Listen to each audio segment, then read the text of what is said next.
Менин атым Бектурсун. Мен өзүмдүн сүйүктүүм Сезим Максатованы абдан сүйөм. Сүйүүсү үчүн күрөшкөн мындай адамды кинодон да, китептен да кезиктирген эмесмин. Анткени Сезим мен үчүн баарына даяр эле. Мен андан кем калбай Сезимди баардык жактан коргоп турчумун. Биздин мамилебизге Сезимдин ата-энеси каршы чыгышты. Менин атамдын үй бүлөгө туруксуздугу, апамдын 2 жолу финансылык махинацияга шектелип, бирок таза чыгышы буга себеп болду. Бирок мен алардай эмес элем. Ошондуктан Сезим ата-энесинин каршы болгонуна карабай мени тандады. 1 жыл чогуу жашагандан кийин мен Сезимге үйлөнүү сунушун киргиздим. Бирок үйлөнүү алдында медициналык кароодон өтүшүнө көндүрдүм. Анткени акыркы күндөрү Сезим бир нече жолу эси ооп чыгылды. Бул Сезимдин кош бойлуулугуна тиешеси жок эле. Кошул ташыл болуп, өпкөсүнө дагы суук тийгизип алды. Медициналык кароодон кийин Сезимди ошол эле жерден ооруканага жаткырышты. Сезимдин ата-энеси дароо ооруканага жетип келишти. Болочоктогу кайын журтум менен мамилебиз келише бербеди. Ошентсе да мен Сезимге болгон сүйүүмдү далилдеш үчүн жанынан чыкпадым. Биздин сүйүүбүз баарын жеңерине ишенип турдум. Тилекке каршы Сезимдин акыбалы начарлай берди. Денеси өзүнө баш бербей, тамакты да кармап жей албай калды. Ал эми 1 айдан кийин комага түшүп калды. Сезимге поперечный миелит, мээ жана жүлөндүн сезгениши деген диагноз коюлган эле. Ал учурда баарыбыздын кайгыбызды сөз менен жеткире албайт элек. 1 ай бою тамактанууга гана барып, калган убактымды Сезимдин жанында өткөрүп жаттым. Сезимдин апасы өзүн багам деп жумушунан бошонуп алды да, менин кете беришимди суранды. Каалабай турсам да макул болдум. Үйгө келип 2 күн уктаптырмын. Чарчаганымды ошондо сездим. Ар күн сайын Сезимди барып көрүп турдум. Аңгыча сессияларым башталып, ооруканага барышым азая берди. Ошол учурда да кандайдыр бир шашылыш жумуштар чыга калып жатты. Бир учурда апамды йогадан алыш керек болуп, же досторум матчка чакырып бошобой калып жатканымда, Сезимди аз да болсо эстебей калып жатканымды байкадым. Бир күнү оорукананын коридорунан Сезимди баягыдан да сулуу болуп калганын кезиктиргенимде, эсимди жоготуп кое жаздадым. Чуркап барып кучактай калганымда ал чочуп кыйкырып жиберди. Биз бири-бирибизден көзүбүздү тарта албай тиктешип туруп калдык.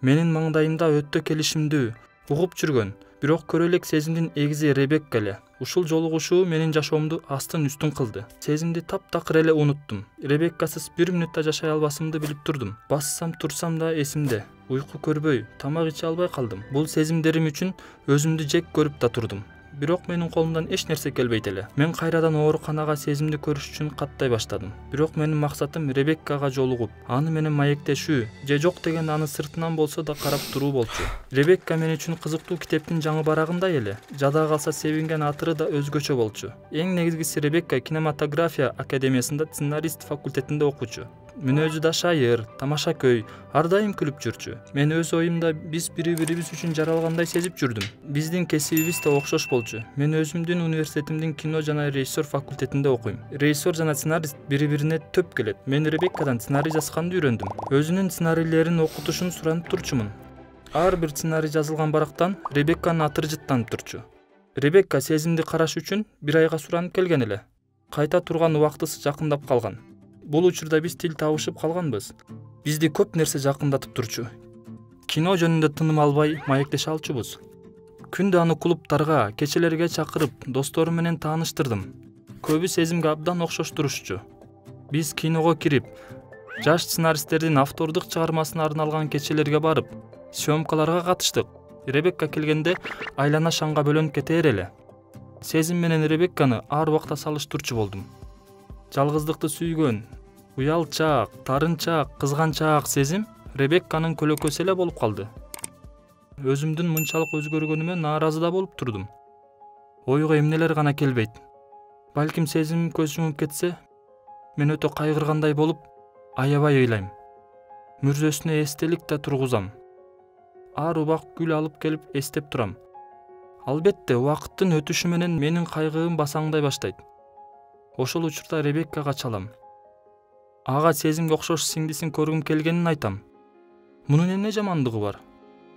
Бул ойлордон араң кутулуп, ооруканага келсем, Сезимдин апасы Асел айым Ребекканы мага көп убакыт бөлүп жатканын, менин да кадамдарым туура эместигин айтып урушуп жатты. Ребекка болсо съемкаларга катышып, убакытты туура пайдаланып жатканын айтып актанып жатты. Аларга көрүнбөй кетип калдым. Ребекканын мени башкача көз караш менен караганы, достуктан да башкача сезими бар экени билинип турчу. Эгер сезим көз чумуп кетсе, мен сенин кайгыңды өмүр бою бөлүшкүм келет. Сен каршы болбойсуңбу? Деп сураганда жүрөгүм жарылып кете жаздады. Ушундан кийин менин мээм, анан жүрөгүм Ребекка жака 180 градуска бурулду. Бир күнү Ребекканын ата-энеси бизди ресторандан көрүп калды. Качып кетүүгө үлгүрбөдүк. Ребекка алар менен учурашып келди да, менин ооруканага сезимге басып келбешимди суранганын билдирди. Ребекканы эстебеш үчүн кошуна шаарга баса бердим. 5 күндөй убакыт өткөндөн кийин телефонум шыңгырап, Ребекка чалып калды.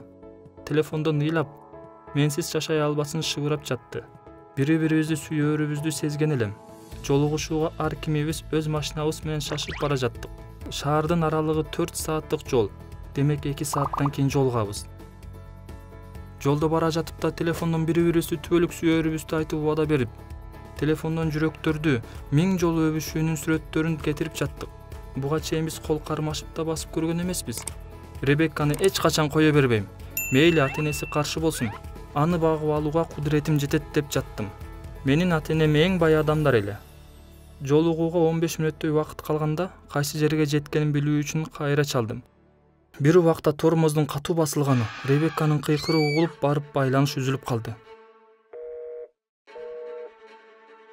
Машинаны катуулатып, көз алдыма аварияны элестетип келе жаттым. Мен жалгыз гана Ребекканы тирүү көргүм келди. Алыстан токойдун жанындагы жалгыз Ребекканын машинасы көзгө урунду. Маңдайкы айнектен анын кыймылсыз денеси көрүндү. Жакын келип, ишти түшүндүм.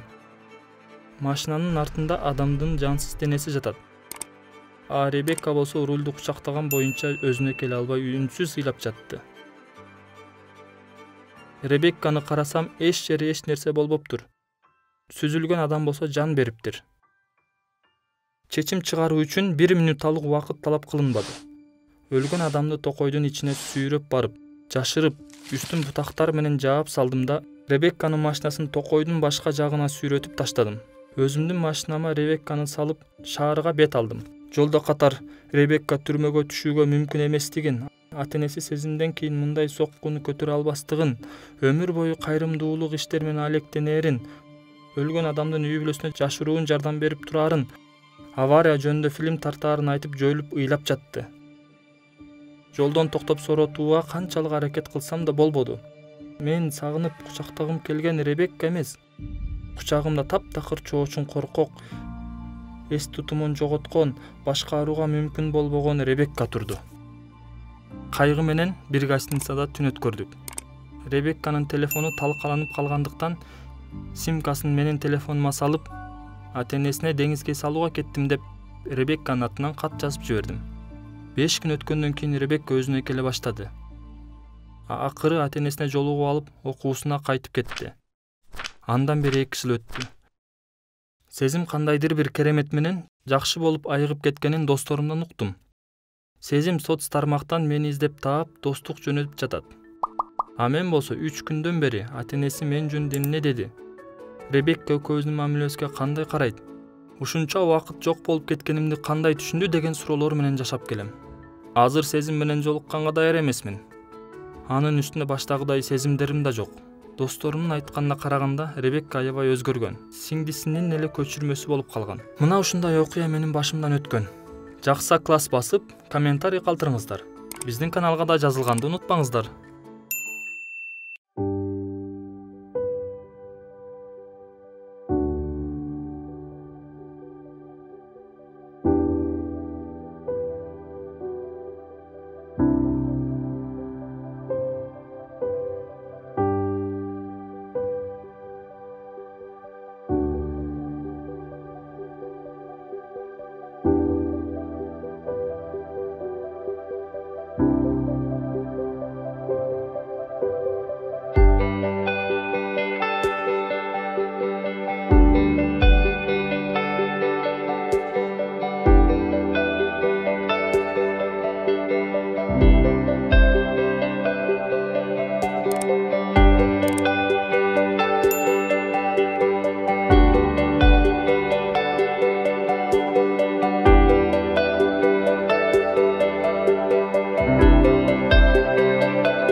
Каналга жазылгыла жана досторуңар менен бөлүшкүлө. Жаңы бөлүмдөрдү өткөрүп жибербеш үчүн коңгуроону басып койгула.